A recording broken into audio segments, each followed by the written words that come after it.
Fashion Industry Broadcast and Style Planet TV are proud to bring you their new Netflix original series, The Girl's Guides to the World of Designer Fashion. This new 6-part series explores the seductive world of designer fashion.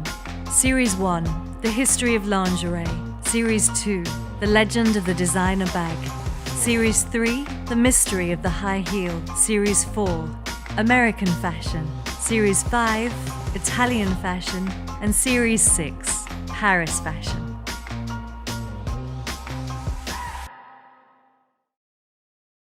I mean, there's no magic about fashion. Fashion's made by people, all kinds of different people.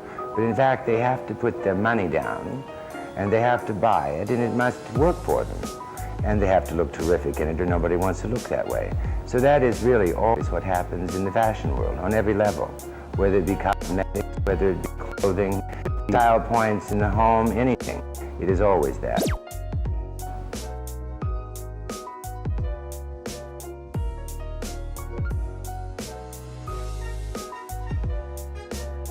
It's the mononymous name that continues to be whispered with reverence in today's fashion world.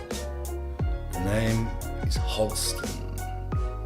Halston, as the world came to know him, is largely considered to be the first American star designer and one of the most crucial designers of the 1970s. He was famed for blurring the lines between the glitz of Hollywood and the glamour of the new Manhattan fashion scene. Yeah, basically it's a natural makeup, natural look, just glamorous. His designs came to define the quintessential 70s woman. Born in Des Moines, Iowa, he grew up with a passion for sewing and hat making for his family. This passion took him to the Art Institute of Chicago in the early 1950s. His hat designs would go on to be sold at famous milliners in New York. In 1958, Halston moved to New York. During this time, he would design hats for the many prestigious milliners, retailers and boutiques.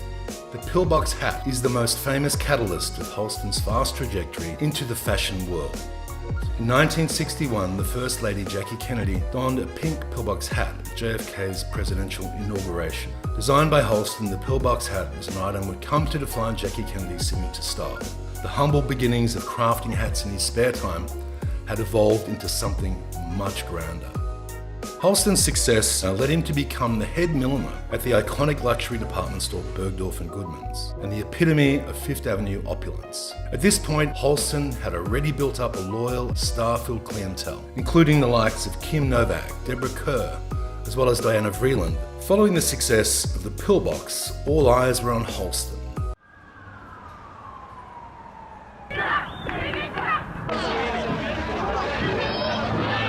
And there was and while we was in school, there was throwing glass at black people and little kids. Ordering you to disperse in the name of the Commonwealth.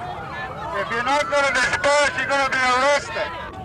The 60s were defined by the civil rights movement, which was bringing race to the forefront of society. Ideas of women's liberation began to spread. The fashion world had also changed.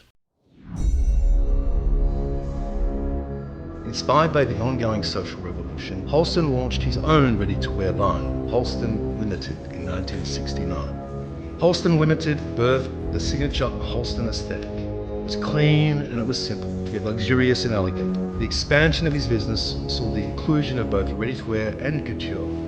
His stores boasted dresses, furs, scarves, leather, shoes and jewelry. He perfectly balanced functionality and elegance, and even challenged the genuine norms of grade and fashionable times. One of his most famous pieces was an ultra suede dress, which took the shape of a man's shirt. Halston also famously introduced pants, claiming that pants give women the freedom to move around that they'd never had before. His designs were based on a complete understanding of what the contemporary woman wanted. Today's woman is a mother, she's an older woman, she lives in the South, she lives in the North, she's a businesswoman. There's all kinds of different things. I think you have to really say, what do you do and what do you need for your daily toil and what would make you look more attractive at night. With Halston, the world of celebrity and fashion became raw. His salon was frequented by many stars and socialites, including Bianca Jagger, Liza Minnelli, Ann Ford, even Patricia Nixon. Halston and his salon became a hangout spot for New York's elite, and he would regularly host parties amongst the clothes. The opening of legendary nightclub Studio 54 in 1977 launched the New York social scene into a period of exhibitionism and pure excess.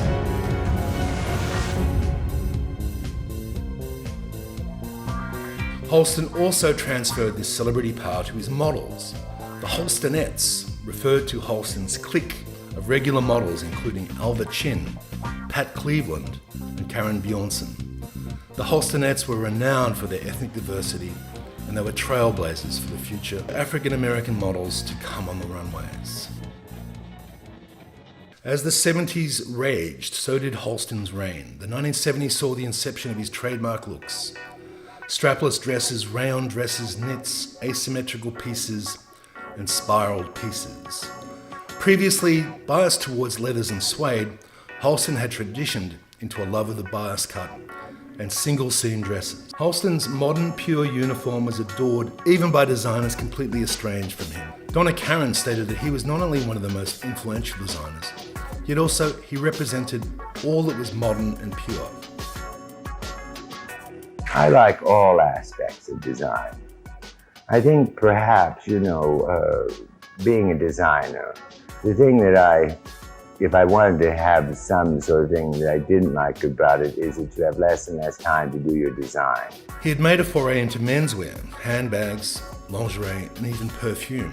And after a deal with Max Factor in 1975, he had been commissioned to make everything from flight uniforms to the US Olympic team's uniforms. His success peaked in 1978 when he moved his offices into New York's Olympic Tower on Fifth Avenue, a perfect symbol of Halston's rule of the city, and also helped the United States establish itself as a key player on the global fashion stage, seen in Halston's involvement in the famous 1973 Versailles fashion show, where 5 American designers showcased their pieces alongside 5 French designers.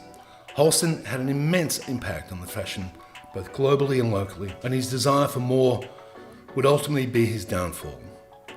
Halston once famously proclaimed, "I want to dress all of America." In the coming years, Halston lost more and more control of his company. In 1973, Halston and his partner pioneered the risky decision to sell his business and trademark, Halston Limited, to Norton Simon, effectively surrendering the control of the company and his name. His success still managed to be on the incline in the mid-1970s. Magazine articles would question whether Halston was ever going to take over the world of fashion. These ill-advised decisions would later return to be the demise of his career. In 1975, saw the introduction of a unisex line that was progressive and inclusive, and 1976 saw the introduction of the designer's enormously successful first perfume. When Halston gives a present, it's like no other present in the world. Elegant, glamorous, sexy, and very, very special.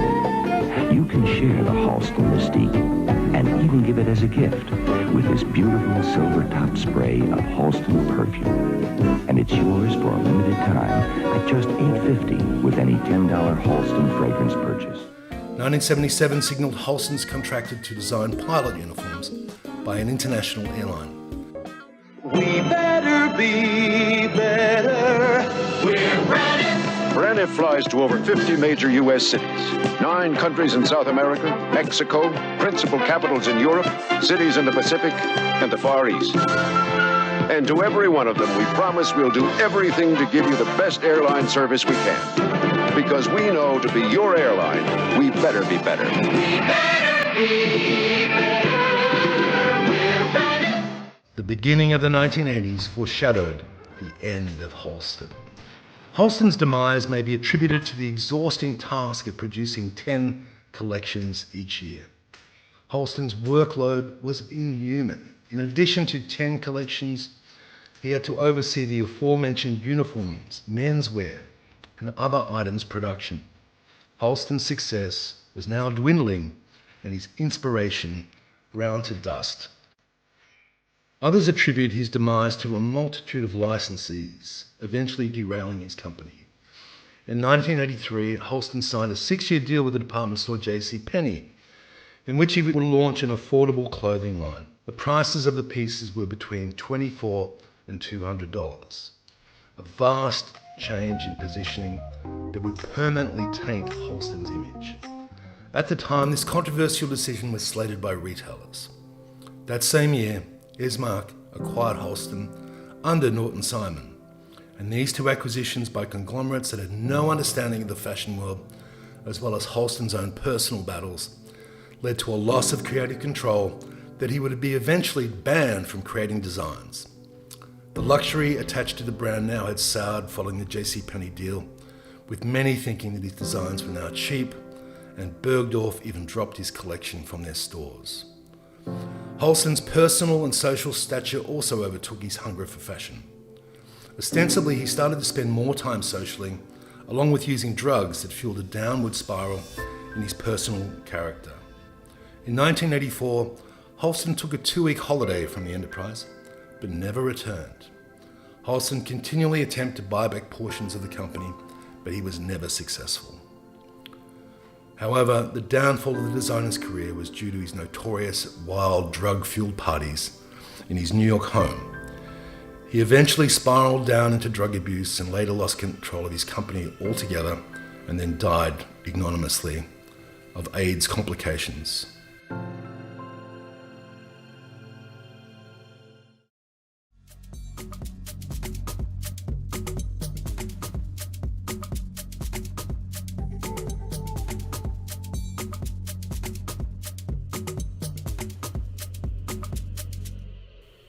And now Halston's life is being immortalised by a miniseries starring Ewan McGregor, which is reported to set to run on Netflix in 2021. The actor will star in and executively produce the series based on the life of legendary designer, written by Shah White of The Affair and directed by American Crime Stories' Dan Minahan. The show called Simply Halston. We expect Halston's legacy to be in good hands. Director Dan Minahan was behind several episodes of the American Crime Story, The Assassination of Gianni Versace, which depicted the murder of the Italian designer in 1997. The legendary celebrity designer Halston was truly ahead of his curve, pioneering branding techniques that are still used in the fashion world today. He built the first American fashion empire, and whilst it might have seemed like an unrealistic dream, he paved the way for today's fashion conglomerates. Halston even bridged the gap between high fashion and retail, allowing collaborations like H&M, X, Moschino, or Target's collaborations with Missoni and Jason Wu.